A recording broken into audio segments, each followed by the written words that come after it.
This is what we call doing an aerial drop.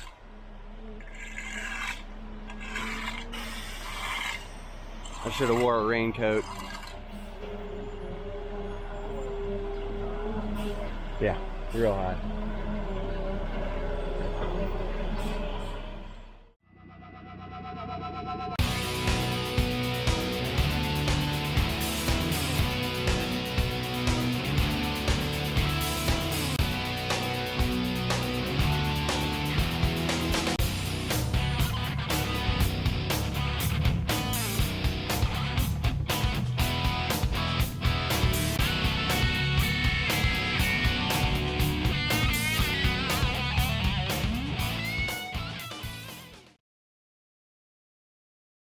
Hey everybody, welcome back to another episode of Gunpowder and Freedom. So yesterday I got a ton of stuff done. I was able to get all of those number 3 limestone spread in the garage area. We got rained out at work today, so I'm back down here. Just kind of wanted to get started working. So I have the 301 down here. As I stated in the last video, I'm putting a steel beam that came from a, we'll call it recycled house, right here. It's going to help keep some of the weight off the actual foundation wall and give the concrete a nice place to sit. So I will get set up and show you guys the beam I'm using. Okay, so here's that beam. I have a chain wrapped around the end, some blocking to help hold it up. Going about this differently than what I thought before. I'm going to pick this end up, slide this other post on that paint, that way we don't damage the paint on the trailer. I know it's scraped up now, but Dad, I'm trying to take care of your stuff. So I'm going to drag that beam off, drag it up here, and then hopefully just kind of flop it right down into that ditch.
So the beam's in place. It's slanted ever so slightly. I'm not all that concerned about that. It's relatively on the flatter side. So like I said, it's going to be a nice place for that concrete to sit. It's not quite touching the house, so it's keeping a lot of weight off my house. And now I kind of set myself up for some ice and water shield to be stuck on this wall and wrap it out around that beam to just help keep all of that nice and dry. Now, like I said before, the floor is going to be pitched towards the garage door, so any water that works its way in here, whether it's dripping off of Rachel's car or, you know, one day I decide to wash a vehicle in here, everything should be flowing out of the garage onto the driveway and keep going that way. So I'm done with this truck and trailer. I can take this back up to the shop, get the skid loader back down here, and get my 2B limestone put in, finalize grading this, run out, get rebar, get a roll of plastic, get plastic spread, rebar in, and the sills put on, and I still have to form up that little retaining wall. So a lot of work to do, but luckily it's still pretty early in the day. Let's cross our fingers and hope we can get this poured tomorrow. Okay, so I actually just talked to my dad. I ran up and got the skid loader. He said the ice and water shield along there was really not needed. He said it's inside, everything's sloping towards the door. He said save your money and focus on concrete. That should be fine. So I'm trusting you, Dad. Don't steer me wrong. Time for stone.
Okay, so there it is. The inside floor is almost prepped and ready to go.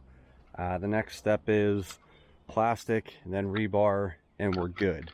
Now, because there was quite a bit of stone in here, you guys saw it on the other video, I tamped all those number 3s.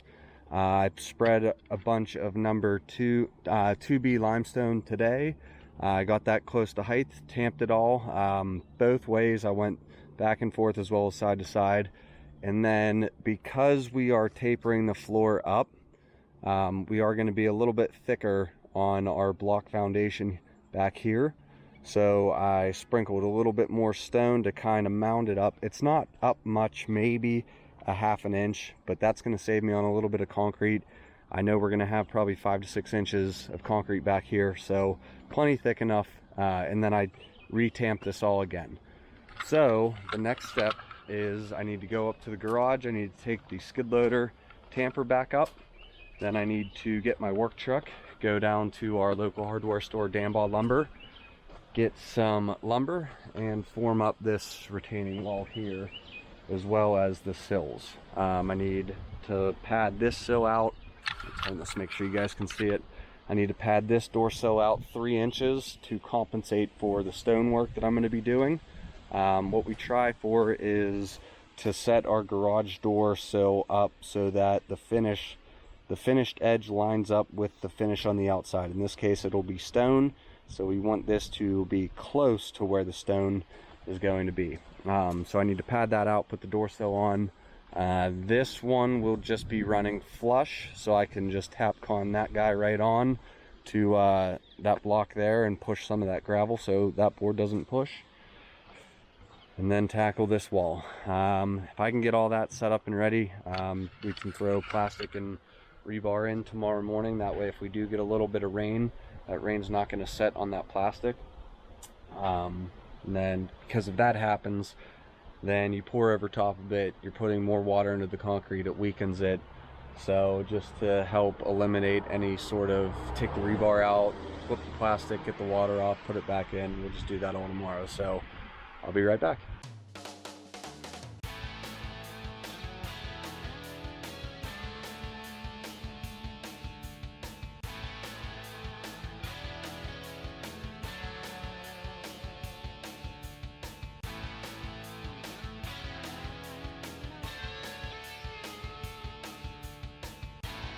Okay, so I attached the string right here, 2 inches in from the edge of the block using a tap con.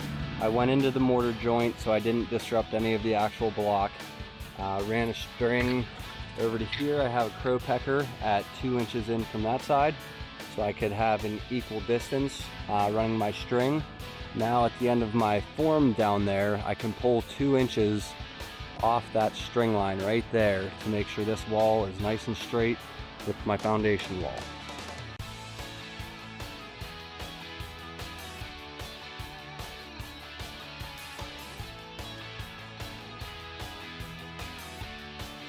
Okay, so I have the back side of this wall formed. I got some pickers on it. Now this is going to be about a 6.5 to 7 foot wall. So as you can see, I have 4 boards with kickers on it over that span, so plenty.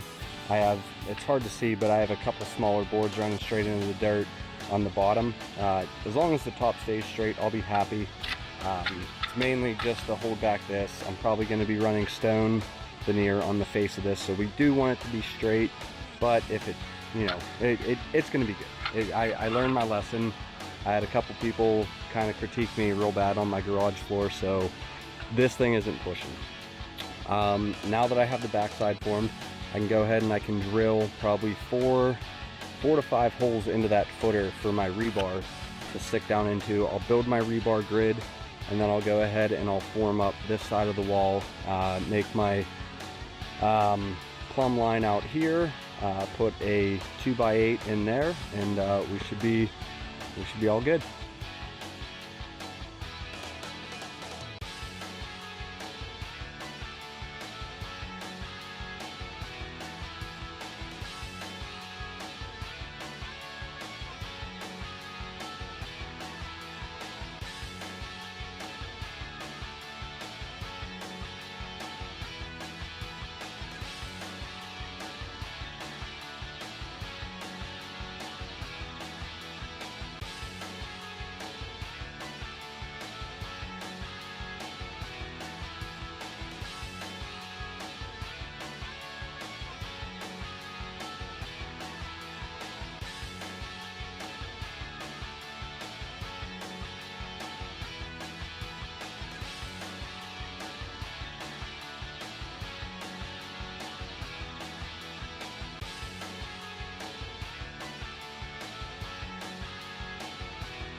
Okay, so here we are Tuesday morning getting ready to pour. Plastic and rebar is in. I went with a nice 2x2 rebar grid, and then in these cells, just all the leftover rebar, I cut a bunch of little stubbies and poked them right down into the cells. That way, as we fill these, you know, all the courses of block are all connected. Everything's going to be nice and strong. It's probably overkill, but I don't care.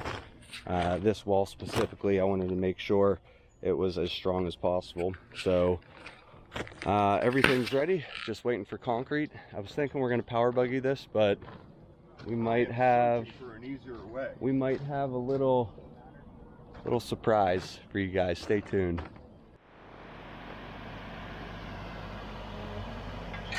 This is what we call doing an aerial drop.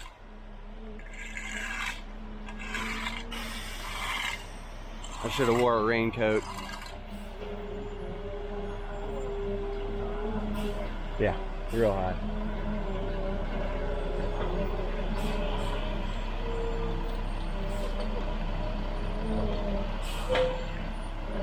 That's no good. Okay, we tried it, it didn't work. Back to the original plan, pulling them in there, up to the cable line, we'll power buggy, probably this back half.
So the pour went really good. Concrete was straight edged and then bull floated. First truck, it's definitely tightening up, you know, pretty decently, but it's still really wet. So what I'm gonna do now is I got my straps put in for my framing. These will bend down. The sill plate will go right on top of those, and then they'll bend up and you anchor them on. That's how you anchor your bottom sill plate if you don't use anchor bolts. So now what I have to do is just fill the tops of them, make sure everything's nice and flat. That way when we put our sill board on, it sits nice and flat. So that's next. So concrete's tight enough that we can at least start reaching in on the edges. Probably by the time that me and Ryan go around these edges, it'll be good that we can get on it with our sliders. Sliders are nice. They're a way to trowel concrete really, really fast. But the problem is that you have one slider per leg. So when you lean on it, all of your weight is on that one knee. So it's really easy to leave divots and impressions when you're on sliders, as opposed to a knee board where you're spreading your weight evenly across a bigger surface. So that's why when you're using sliders, you need to wait a little bit longer than necessary. But either way, we're ready. So we're gonna start working.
Okay guys, that is it. 13 yards poured and finished. We have just a trowel finish up here, 2 passes, gives you a nice smooth top, easy to broom, but there's still a little bit of traction there so that if the floor gets a little wet, it doesn't turn into an ice skating rink. We have our broomed door sill out here. The whole entire driveway, nothing fancy. We're going to be selling this place in probably the next 3 to 4 years, so the whole driveway is going to just be a straight broom. No border, no decorative. We have enough decorative concrete elsewhere with the steps and the patio. You guys saw that stuff whenever I was power washing and resealing. Then we have the first little section of retaining wall here. As I go with this driveway, I'm probably going to extend this wall out another maybe 15 or 20 feet. Again, that's all just for water protection.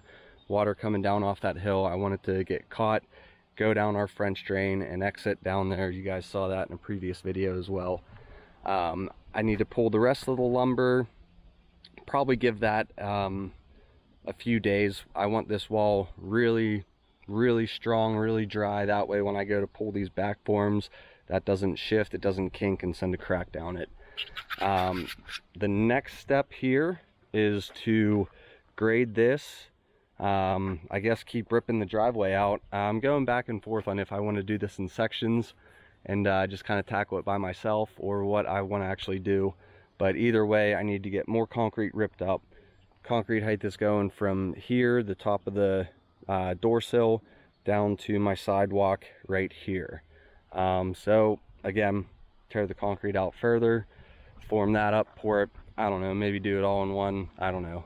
But once I kind of get this going, we'll be ready for framing here in the next couple days. Tomorrow I need to get some saw cuts into our floor here to help control the cracks. Once the framing gets going, I can rip the siding down inside, hang what is it, like 5/8 drywall or something like that. Has to be, since it's a garage, it has to be fireproofed. So the thicker drywall, whatever dimension that is, outside here, the framed wall is going to go right up in between these 2 windows. I can finish plywooding this, get this eyesore sided, and you know, maybe a little bit of stone. We'll probably wait till the concrete's done for the stone work. But either way, just going to keep chipping away with this project. Hopefully get it all wrapped up in the next month or 2. And then I'll be able to get back over to the property and start work on the new house. Yeah, I'm not even done with this house and we're trying to start building a new house. So, you know, juggling about 1.5 million things, but it is what it is. So I want to thank you guys for tuning back in to another episode of Gunpowder and Freedom. If you liked what you saw, please click the like and subscribe. Don't forget to like us on Instagram. Don't forget to check out our store on Etsy. And yeah, I'll see you next time. I hope you enjoyed a little bit of concrete on this channel.